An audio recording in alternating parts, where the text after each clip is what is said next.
BBC Urdu के cricket special programme cricket का जुनून में खुशामदीद। हमारे लंदन स्टूडियो से मैं हूं Zafar Haider. T20 world cup का पहला राउंड अपने फैसला कुन मरहले में दाखिल हो रहा है। ज़्यादातर टीमें अब तक अपने दो मैचेस खेल चुकी हैं। इस पर ज़रा तफसील से नज़र डालने के लिए इस वक्त मेरे साथ स्टूडियोज़ में हैं पाकिस्तान के साबिक कप्तान आसिफ इकबाल और लंकाशायर क्रिकेट बोर्ड के मेंबर और क्रिकेट तज्ज़ियाकार फ़राग गौरसी। इस्लामाबाद से हमारे साथ मौजूद है अहमद नकवी जो तज्ज़ियाकार हैं और वर्ल्ड कप के दौरान इनके कॉलम्स हमारी वेबसाइट पर और क्रिकेट पर भी आप पढ़ सकते हैं। अहमद, मेरा पहला सवाल आपसे, पाकिस्तान के 2 मैचेस हो चुके हैं, पाकिस्तान में क्या माहौल है, क्या तवक्कात हैं? नेक्स्ट जो आपका मैच है वो न्यूजीलैंड के साथ है। पाकिस्तान में अभी काफ़ी लोग मायूस हैं क्योंकि एक दफ़ा फिर इंडिया से हार चुके हैं और इस दफ़ा शायद लोगों को काफ़ी तवक्कुआत थी क्योंकि जो पहला मैच बांग्लादेश के ख़िलाफ़ था उस पर काफ़ी ज़बरदस्त बढ़तरी हासिल की थी पाकिस्तान ने। तो उसके बाद लोगों को लग रहा था कि शायद इस दफ़ा इंडिया के ख़िलाफ़ जो वर्ल्ड कप्स पे हमारे एक कर्स कहें या जो भी कहें उसे वो बदल जाएगा, मगर वो नहीं हुआ। उसके बाद से एज़ एक्सपेक्टेड पाकिस्तान में खूब साजिशें उड़ रही हैं और सुनने में आ रहा है कि टीम में कैंप्स बन गए हैं और चेयरमैन ने भी एक स्टेटमेंट दे दी है। तो वही तमाशा चल रहा है पाकिस्तान में, मगर मेरे ख़्याल में अभी भी थोड़ा बहुत कॉन्फिडेंस है लोगों में कि ये टूर्नामेंट पाकिस्तान के लिए ख़त्म नहीं हुआ है। आगे जो 2 मैचेस आएंगे उसमें टीम अच्छी परफॉर्मेंस दे सकती है। आसिफ, अहमद ने अभी बात कही कि बांग्लादेश के ख़िलाफ़ परफॉर्मेंस हमारी बहुत ज़्यादा अच्छी थी, बांग्लादेश के ख़िलाफ़ हमारी परफॉर्मेंस अच्छी थी, लेकिन क्या उस परफॉर्मेंस की बेस पर हम ये एक्सपेक्ट कर सकते हैं कि हम इंडिया के ख़िलाफ़ अच्छा खेलेंगे? अगर आप हेड टू हेड देखें तो दोनों टीमों का कंपैरिजन नहीं किया जा सकता। देखें, आई think it's a bit unfair जो हम अहमद जैसा बात कर रहे थे अबाउट पाकिस्तान में जो रिएक्शन हो रहा है और जिस तरह से फिर आज आई थिंक चेयरमैन साहब ने भी कुछ स्टेटमेंट दिया है। एक्सक्यूज मी, बांग्लादेश को हमने हराया, इट वाज एक्सपेक्टेड। सरप्राइज़ ये होती कि अगर हम बांग्लादेश से हार जाते, उनको हराना wasn't a surprise, it was expected. आप अगर टीम का जो ICC रैंकिंग है वो जब देखते हैं तो बांग्लादेश नंबर 10 है और हम नंबर 7 हैं, तो इट इज़ एक्सपेक्टेड कि आप हराएंगे।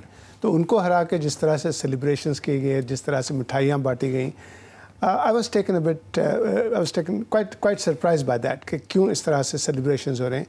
आई सपोज इसलिए हो रही हैं कि उस मुल्क में थोड़ी थोड़ी सी खुशियाँ जो लोगों को मिलती हैं वो क्रिकेट ही से वाबस्ता होती हैं। अक्सर जब मैच हम जीतते हैं तो लोग बड़े खुश हो जाते हैं और जब हारते हैं तो उनका रिएक्शन बहुत ही ऑपोजिट होता है। द फैक्ट रिमेन्स कि इंडिया नंबर 1 है T20 में और आप नंबर 7 हैं, तो अगर आप इंडिया से जीतते हैं that would have been a surprise. फिर आप सेलिब्रेशन बिल्कुल कर सकते थे, that would have been a surprise because expected नहीं था जी। If you speak honestly, India was a far better team. उस विकेट पर जहाँ ठीक है आपने टॉस हार गए, लेकिन आप जो टीम सिलेक्शन किए थे दैट शोज़ कि आपने जो पिच थी उसकी प्रॉपर रीडिंग नहीं की, आपने स्पिनर को ड्रॉप कर दिया, आपने उसकी रीडिंग ही प्रॉपर नहीं थी। एक खिलाड़ी जो आपका 4 विकेटें लेता है प्रीवियस मैच में, आप उसको ड्रॉप करते हैं, और एक खिलाड़ी जो 70 स्कोर और एक खिलाड़ी जो 70 रन्स बनाता है आप उसको 6-7 पर भेजते हैं। तो देयर वाज टीम मैनेजमेंट का थोड़ा सा, I think there is no doubt whatsoever, गलतियां की हैं उन्होंने। By and large losing to India to me was not a surprise, simply because Indian team was far better than the Pakistan team. They performed well on the day. हर department में उन्होंने बहुत अच्छा खेला, and I think Virat Kohli की जो innings थी I would rank it as one of the best innings. फ़राब, हार जीत खेल का हिस्सा है, होती रहती है। विराट कोहली का भी जिक्र किया आसिफ ने। विराट ने आमिर को, हम लोग टीवी पे भी देख रहे थे, मीडिया रिपोर्ट्स पे आ रही थी कि एक बैट जो है वो गिफ्ट किया है। आपका आमिर के साथ रब्ता हुआ था इसके बाद? जी आमिर कहता है कि विराट गुड स्पोर्ट्समैनशिप उसको बहुत सपोर्ट करता है, और उसने ये गिफ्ट उसको दिया इंटरनेशनल क्रिकेट के वापस आने के लिए। अच्छा। और दोनों की बहुत दोस्ती है, तो आमिर को ये खुशी हुई कि विराट उन्होंने उनका बैट गिफ्ट किया है। लेकिन मैंने भी कहा आमिर को, आमिर तुम्हारा बैट स्पॉन्सर है, ये ठीक है कि बेशक लो।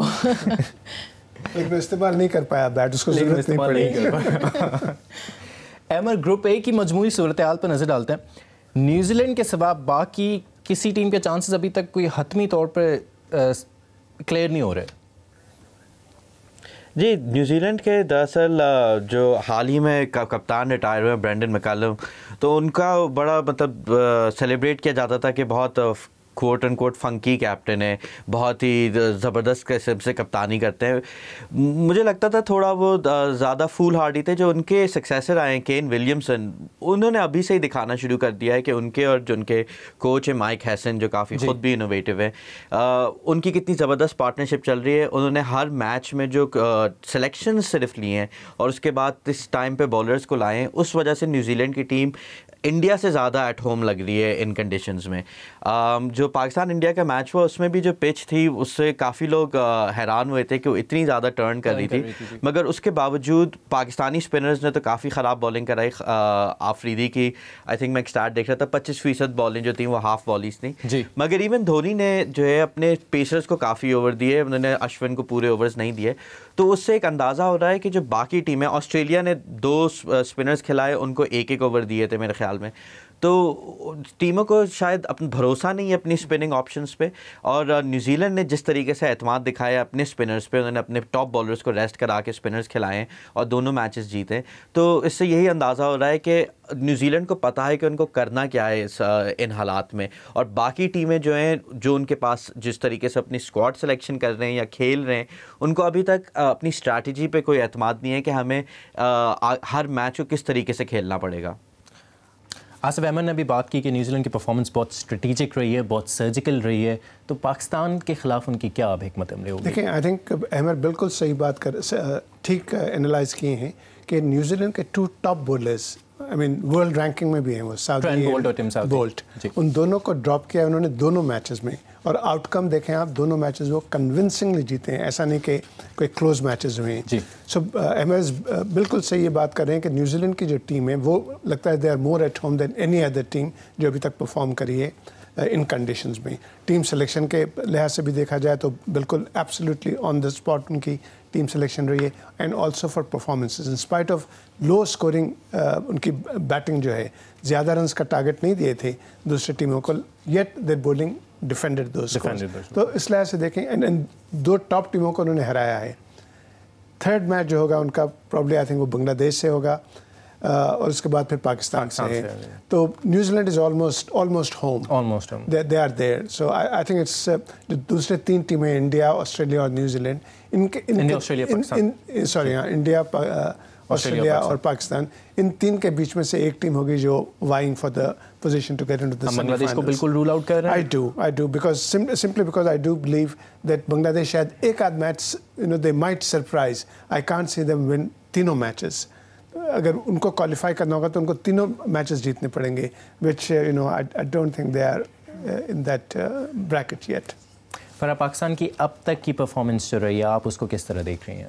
पाकिस्तान की जो बांग्लादेश के साथ मैच हुआ था वो बेहतर था, लेकिन जिस तरह आसिफ ने कहा कि that wasn't a surprise। Pakistan ने जो एशिया कप में अपनी जो मिस्टेक की थी उन्होंने ये ईज़िली पिकअप एंड rectified ये जो बांग्लादेश के साथ हुआ। सो फैंटास्टिक परफॉर्मेंस ऑन वो मैच पे। इंडिया के खिलाफ वो मिस्टेक्स रेक्टिफाई नहीं कर पाए? नहीं, इंडिया के जो सिलेक्शन थी वो जो सीमर्स, 4 सीमर्स, ये जो स्पेशलिटी अपनी जो स्पिनर्स के, you got to trust him. उनकी ट्रस्ट करके उनको ड्रॉप करके उन्होंने सीमर्स खिलाए, लेकिन the formula didn't work for Pakistan के लिए। ये फार्मूला बहुत बुरा फार्मूला था। अहमद, आपको क्या लगता है नेक्स्ट मैच में समी को रिटेन करना चाहिए या पाकिस्तान को इमाद के साथ जाना चाहिए? आई थिंक समी के साथ भी थोड़ी सी नाइंसाफ़ी होगी अगर इस मैच के बाद उसे ड्रॉप किया जाए। जिस तरीके से इमाद के साथ नाइंसाफ़ी थी कि उसको बांग्लादेश के मैच के बाद ड्रॉप किया गया। पाकिस्तान की टीम सिलेक्शन अभी भी मतलब उनको अंदाज़ा नहीं हुआ है कि बेस्ट 11 क्या है, किस तरीके से खेलना चाहिए अपने स्क्वाड के साथ। मेरी नज़र में जिस तरीके की पिचेस आपको दिखाई दे रही हैं उसमें स्पिन का जितना इस्तेमाल आप कर सकते हैं उतना करना होगा। पाकिस्तान के पास बहुत ही अच्छे फास्ट बॉलर्स हैं, तो ज़रूरी नहीं है कि सारों को खिलाया जाए। इंडिया की भी कारकर्दगी पे अगर देखा जाए ना तो टीम उनकी अच्छी खेली बेशक, मगर मेरे ख्याल में फ़र्क विराट कोहली थे। वक्त हुआ एक छोटे से ब्रेक का। ब्रेक के बाद वापस आके हम बात करेंगे पाकिस्तान विमेंस क्रिकेट टीम की। हमारे साथ रहिएगा। क्रिकेट के जुनून में एक बार फिर खुशामदीद और अब वक्त हुआ है स्टार्ट अटैक का। आइए नजर डालता है सुपर 10 मैचेस के उन बैट्समैनों पर जिन्होंने अब तक मुखालिफ टीमों के बॉलर्स की लाइन और लेंथ को अपसेट कर दिया है। इंग्लैंड के जो रूट जनूबी अफ्रीका के खिलाफ 44 बॉलों पर 83 स्कोर किया। उनकी इस इनिंग्स की बदौलत इंग्लैंड की टीम जनूबी अफ्रीका के खिलाफ वर्ल्ड रिकॉर्ड स्कोर चेज करने में कामयाब हुई। उनकी अब तक की एवरेज 65 है और उनका स्ट्राइक रेट है 163। वेस्टइंडीज के क्रिस गेल इंग्लैंड के पहाड़ जितने स्कोर को बचाते हुए इंग्लिश बॉलर्स गेल के सामने क्लब लेवल के बॉलर्स जैसी बॉलिंग करते नजर आए। गेल ने इस मैच में 48 बॉलों पर 100 रन बनाए और उनकी अब तक की एवरेज 50 है और उनका स्ट्राइक रेट बैट्समैन में इस वक्त सबसे ज़्यादा है और वो है 208। तीसरे नंबर पर हैं साउथ अफ्रीका के विकेटकीपर और इंतहाई खतरनाक और जारहाना बैट्समैन क्विंटन डी कॉक। उन्होंने इंग्लैंड के खिलाफ 24 बॉलों पर 52 स्कोर किया है। अब तक की उनकी एवरेज 48 है और उनका strike rate 166। Pakistan women cricket team पर नजर डालते हैं। स्टार पाकिस्तानी बॉलर अनम अमीन इस वक्त world T20 women's world cup में सबसे ज़्यादा विकेट्स लेने वाली खिलाड़ी हैं। उन्होंने अब तक 2 मैच खेलकर 5 खिलाड़ियों को आउट किया और उनकी बॉलिंग औसत है 5। उनका इकॉनमी रेट है 3.12। भारतीय पिचेस पर 23 साल अनम अमीन को टीम में शामिल करने का फैसला बहुत मौसर साबित हो रहा है। खवातीन के बैटिंग स्टार्ट्स पर नजर डालें तो न्यूजीलैंड की सूजी बेट्स ने अब तक 2 मैचेस खेलकर 119 स्कोर किया है। कीवी बैट्समैन की रन्स बनाने की औसत 60 के करीब है और उनका स्ट्राइक रेट 122 है। सुजान बेट्स के बारे में एक और आपको इंटरेस्टिंग फैक्ट बताता चलूं और वो ये है कि वो बास्केटबॉल भी खेलती हैं। 2008 के ओलंपिक्स में न्यूजीलैंड बास्केटबॉल टीम का हिस्सा थी। इंडियन बल्लेबाज गौतम गंभीर, लेग स्पिनर अमित मिश्रा और अंडर 19 टीम के कैप्टन अंकित चंद के नाम तो आपने सुने ही होंगे, लेकिन इनके कोच संजय भारद्वाज का नहीं। संजय ने इंडियन क्रिकेट को कई मशहूर खिलाड़ी दिए। ज़रा देर से ही सही दिल्ली में नामानिगार सोहेल हलीम भी इनसे सीखने पहुंचे हैं। पहली कोशिश कवर ड्राइव मारने की है। आइए देखते हैं कि संजय सोहेल को कुछ सिखा पाते हैं या नहीं।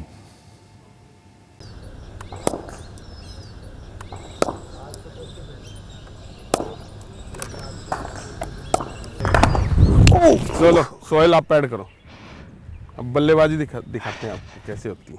आपकी बल्लेबाजी देखते हैं फिर बच्चों को दिखाते हैं। आपको बैट उठाना है और शोल्डर डिप करके और बॉल की लाइन में टो को पॉइंट करना कवर की तरफ आपको, ये ऐसे, और हाफ वॉली बॉल पे मारना है। ये 1 2 3।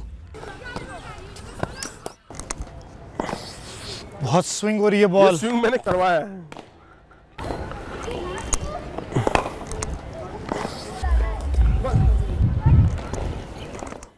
तो सर बॉल बहुत मूव कर रही है, स्विंग हो रही है, मारा नहीं जा रहा शॉट बिल्कुल। चलो तेजस आपको मार के दिखाएगा।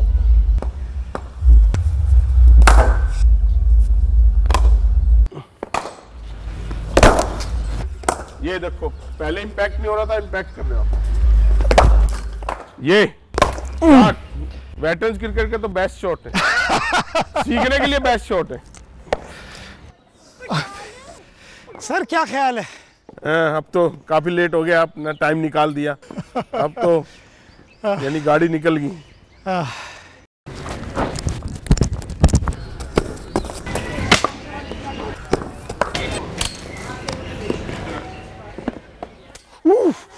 सर ये तो बहुत तेज है, ये नेट के पीछे से ही ठीक है बस। नो डाउट तेज है, पर आपने सारे प्रोटेक्टिव गार्ड्स पहन रखे हैं, हेलमेट पहन रखा है आपने, तो आपका बनता है 1-2 शॉट ट्राई करना। तो 1-2 हुक मार के देखूं? हाँ बिल्कुल बिल्कुल। इसमें सबसे पहले आपकी जो बैकलिफ्ट है ये अवे फ्रॉम बॉडी हो जाएगी, तो आपकी कवर और मिड ऑफ के बीच में जाएगी और उसके बाद आपने इम्पैक्ट करना।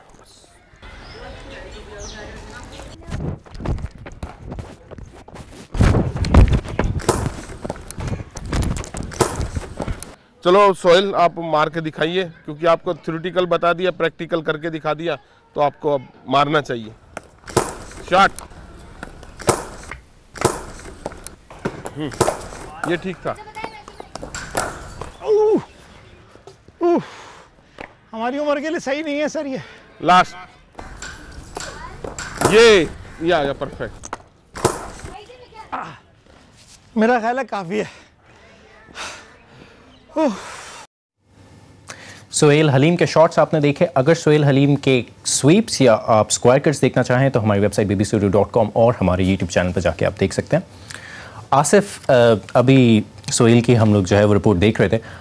आप ये बताएं कि आपका फेवरेट शॉट कौन सा है और कौन सा प्लेयर इसको सबसे ज़्यादा अच्छे तरीके से खेलता है? मेरे ख्याल से अपने खुद की शॉट की अगर मैं बात करूं तो मुझे हर वो शॉट पसंद थी जिससे मैं स्कोर करता था। अच्छा। और आजकल के खिलाड़ियों को देखकर तो एक्चुअली एक कॉम्प्लेक्स हो जाता है, इन्फीरियोरिटी कॉम्प्लेक्स हो जाता है। इतने सारे शॉट्स हो गए, हेलीकॉप्टर इतने सारे शॉट्स हो गए, और ना सिर्फ इतने सारे हो गए लेकिन जो इनका एग्जीक्यूशन है वो बहुत ही आला है। आई मीन रिवर्स स्वीप जो करते हैं उस पर वो छक्के मारते हैं।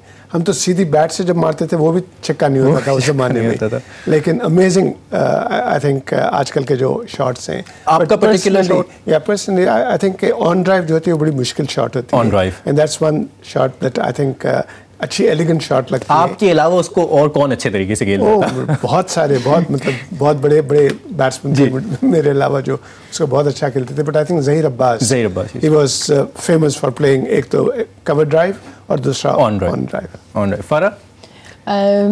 मेरे ख्याल में जब मैं छोटी सी तो मैंने पाकिस्तान को मैं छोटी सी तो पाकिस्तान क्रिकेट टीम में एक शॉट जो मुझे बहुत पसंद था वो जावेद मियांदाद का रिवर्स स्वीप था।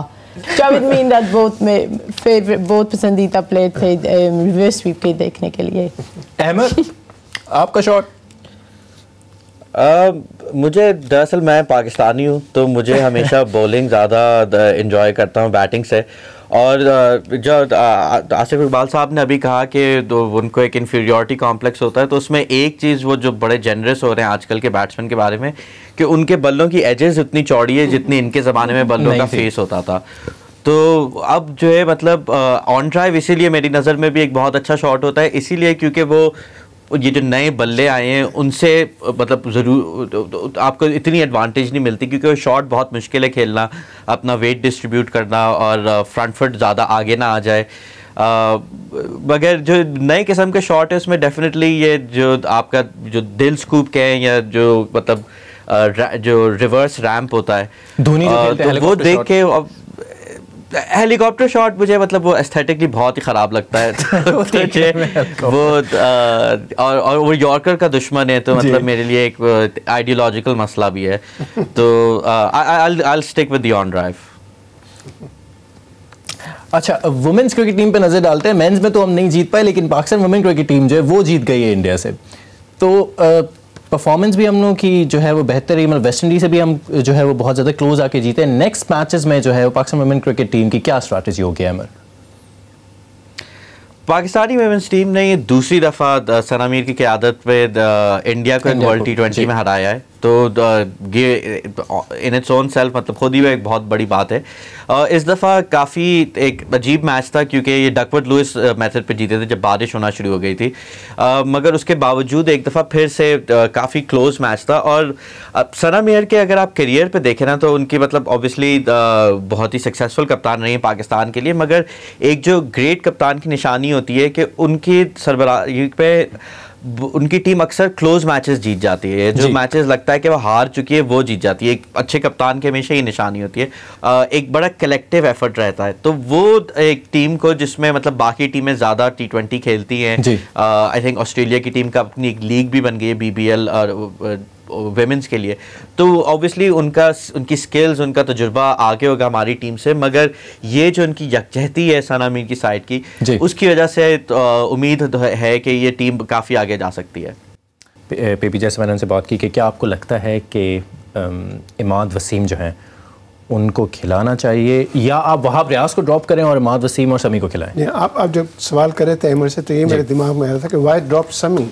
समी ने तो अच्छी गेंद की है, द अदर थ्री बॉलर्स जो हैं obviously Aamir bowled exceptionally well, तो उसको तो आप ड्रॉप नहीं करेंगे, but the other two bowlers didn't perform well at all. और एज इट इज अगर आप देखते हो आपके पास 3 सीमर्स लेफ्ट हैंड हैं, लेफ्ट आर्मर्स हो जाते हैं, तो उनको उनमें से किसी को ड्रॉप करके आप समी को बेशक रिटेन कर सकते हैं। But I think it all depends on the wicket. Normally Mohali की विकेट जो होती है वो बैटिंग विकेट होती है, and it's a good wicket for seamers, more for seamers than spinners. Amar, आपसे लास्ट एक क्वेश्चन है, मुख्तसर सा जवाब दीजिएगा। पाकिस्तान या न्यूजीलैंड? पाकिस्तान न्यूजीलैंड में कौन जीतेगा? जी, दिल तो पाकिस्तान कहता है, दिमाग क्या कहता है? देखिए पाकिस्तान का काफ़ी अच्छा रिकॉर्ड रहा है न्यूजीलैंड के खिलाफ। दुनिया में जो 3 सबसे ज़्यादा पिछले 1 साल में T20 मैचेस जो टीमें जीती हैं, सबसे पहले अफगानिस्तान है और न्यूजीलैंड 7-7 हैं। तो न्यूजीलैंड जो अपने आई थिंक 2 ही मैचेस हारा है, उनमें से एक पाकिस्तान से हार चुका है। एक चीज़ जो अगर मेरे पास टाइम हो मैं पॉइंट आउट करना चाह रहा था कि आप अगर देखिए कि, और उस पर शायद फराह भी थोड़ा और बता सकती है कि जो प्लेयर्स का कॉन्फिडेंस की जब आप बात करते हैं ना, तो विराट कोहली ने उस पूरे मैच में ना ही सिर्फ ज़बरदस्त इनिंग्स खेली, मगर वो अपनी इमेज के बारे में भी बहुत कॉन्शियस था। तो जब उसने 50 किए तो उसको पता था कैमरा किस तरफ है, और उसने सचिन की तरफ जो है वो इशारा किया और एवरीथिंग। तो उसके बाद जब वो मैच ख़त्म भी हुआ तो उसने एक स्टेटमेंट दी थी जो अभी दोहरा नहीं सकते, मगर उसमें उसने ये कहा था कि हमारा होम टाउन है, हमसे कोई नहीं ले सकता। वो सारे वक्त ये भी अंदाज़ा था कि वो ही इज़ बीइंग वॉच्ड, और उस कैमरे को अपने पर्पस के लिए कैसे इस्तेमाल करना है। ये एक फ़र्क नज़र आता है हमारी टीम में, जो अभी तक मतलब मेरे ख्याल में स्टार स्ट्रक हो जाती है ऐसे मौक़ों पे। तो अब न्यूजीलैंड के ख़िलाफ़ जो मैच होगा उस पर इतना प्रेशर नहीं, और आफरीदी को एक दफ़ा फिर से वो मौका मिला है बदला लेने का, तो शायद वो कुछ कर दिखाएं, मगर कहना चाहिए कि न्यूजीलैंड फेवरेट्स होंगे गोइंग इनटू दैट। ठीक, थैंक यू सो मच अमर हमारा साथ देने का प्रोग्राम में। इसके साथ ही हमारा प्रोग्राम अख्ताम को पहुंचा। आपने हमारे मेहमानों के तबसरे सुने, इनके एनालिसिस को देखा। आसिफ हमारे साथ देने का बहुत बहुत शुक्रिया, फरा हमसे बात करने का और एनालिसिस का बहुत बहुत शुक्रिया। वर्ल्ड T20 के रिव्यूज़ और एनालिसिस के साथ हाजिर होते रहेंगे। क्रिकेट का जुनून देखते रहें। अगर आप इस प्रोग्राम को दोबारा देखना चाहें तो हमारे YouTube चैनल पे आएँ। इसके अलावा हमारी वेबसाइट bbsurdu.com पर भी पिक्चर गैलरीज, पाकिस्तान के मैचेस की लाइव टेक्स्ट कमेंट्री और रिव्यूज़ और प्रीव्यूज़ मौजूद हैं। मुझे गज़नफ़र हैदर को अब इजाज़त दीजिए।